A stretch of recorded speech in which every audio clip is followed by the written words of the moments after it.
I'm Mark Braithwaite, and this is Leadership Disrupted. Today we're talking about the rapid acceleration of digital transformation within large corporations and governments. And who better to speak to about this than Fraser Thompson, Managing Director of strategy firm Alpha Beta. Fraser Thompson, welcome to Leadership Disrupted. Thank you very much, Mark. Thanks for having me. Good to see you again. Now, I've been really interested in things you've been talking about recently in regard to digital transformation. I know this is your specialist area, and recently I've heard in other forums, particularly in IMA, you've been talking about the acceleration of digital transformation in governments and organisations because of COVID-19. Can you talk a little bit about this, please? Sure. Digital transformation, we've seen all the past reports that have talked about the huge economic prize, particularly here in Asia, from digital transformation. McKinsey Global Institute a couple of years ago talked about $625 billion of economic opportunities from digital transformation in ASEAN alone. The Asian Development Bank recently did a survey of employers across a range of different Asian countries and asked them about Industry 4.0 technologies. And they found that over half of the firms were saying that they were seeing productivity improvements of 25% or more within the next 5 years from adoption of these technologies. So what is well known is that there's a huge economic opportunity associated with these digital technologies. I think what has been less explored to date is how does COVID impact this digital technology revolution that we've been talking about. And I think there's 5 key areas of opportunity that are worth discussing and where COVID will have a significant role in accelerating or shaping the digital journey. The first one is around data-enabled healthcare initiatives. So these are things such as telemedicine or remote patient monitoring. And it's important to understand that even before we think about future disease outbreaks, we have this huge demand for these data-enabled healthcare initiatives. Take one fact that in Southeast Asia, we have only 0.6 physicians per 1,000 people. And that's only about 13% of the levels that the WHO, the World Health Organization, think are what's needed. And so digital technologies can improve the access to healthcare, but also the quality of healthcare. And we saw remote patient monitoring playing a really heavy role in the treatment of many patients who were impacted COVID-19. So this could be a real acceleration of that digital trend that we're seeing already.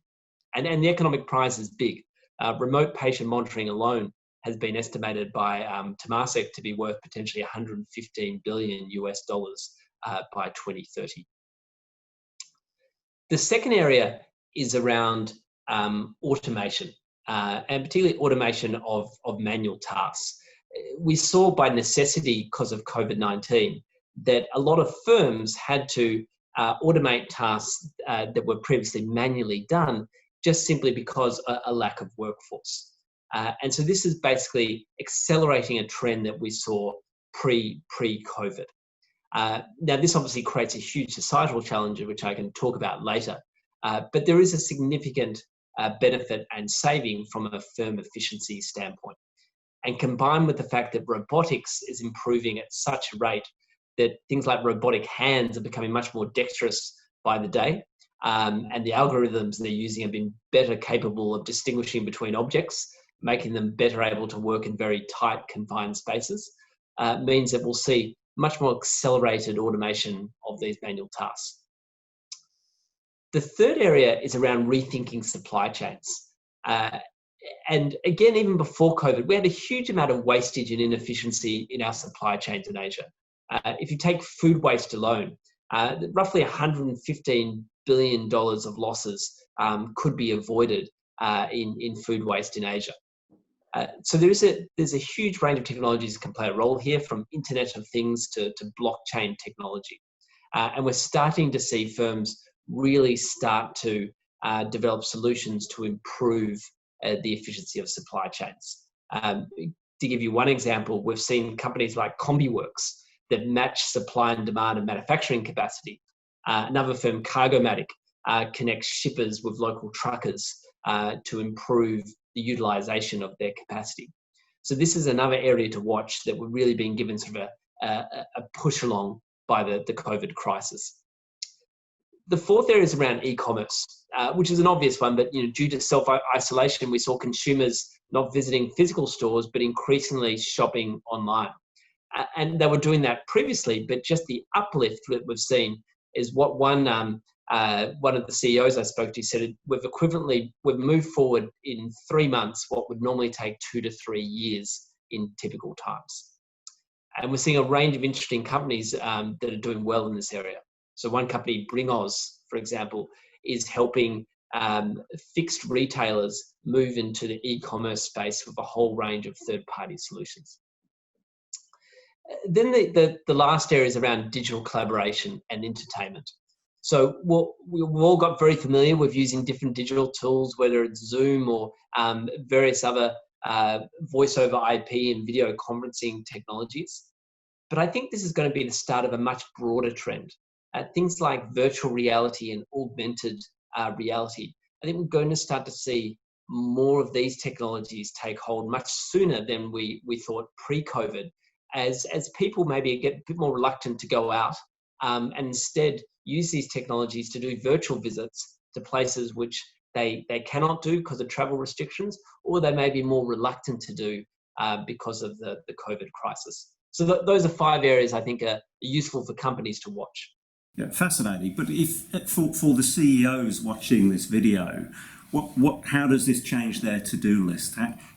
Should they be thinking about their businesses in a different way because of what you've just described? Look, it's a great question, and I'd touch on probably 3 things that I think should be on the top of the CEO's agenda at the moment in relation to this digital transformation. The first one is around keeping budget allocations for digital stable and maintaining them. There is a lot of pressure at the moment on company budgets. People are looking for where they can save costs. And an easy one is to reduce the budget for some of these digital programs. Whilst that may be a short-term saving, the long-term cost of that will be significant. So I think there is a really important messaging standpoint here that companies realize that they need to ring fence this digital spending and in many cases increase the level of spending they're doing today.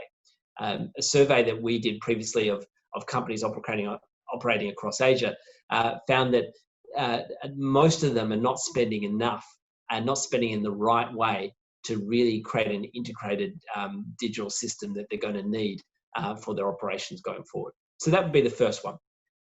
The second one is really understanding which of these shifts in consumer behavior that we've seen due to COVID-19 are going to stick after the end of the pandemic. To give you an example, during the 1918 pandemic, fear of contracting Spanish flu radically altered social interactions, and that had a long-lasting impact on trust.